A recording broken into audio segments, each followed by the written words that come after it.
l'influence souterraine du cancer sur ses relations. Tu crois que le cancer est fragile, trop sensible, trop attaché? Tu regardes la surface. Parce que le vrai pouvoir du cancer est invisible. Le cancer ne domine pas bruyamment. Il n'impose pas. Il ne cherche pas à contrôler. Il influence. Silencieusement. C'est un signe d'eau. Et l'eau ne force pas.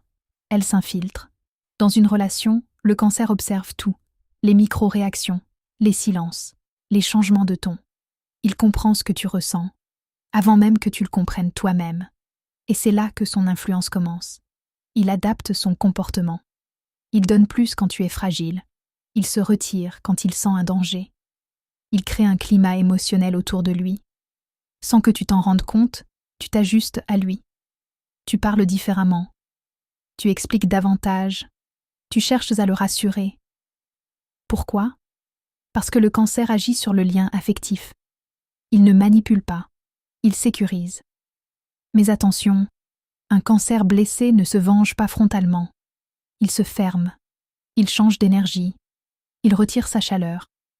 Et soudain, tu sens un vide.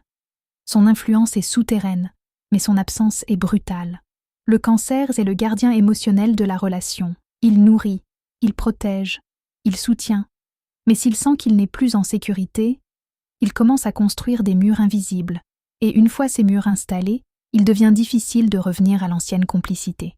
Le plus fascinant, le cancer peut sembler dépendant, alors qu'en réalité, c'est lui qui tient le cœur du lien.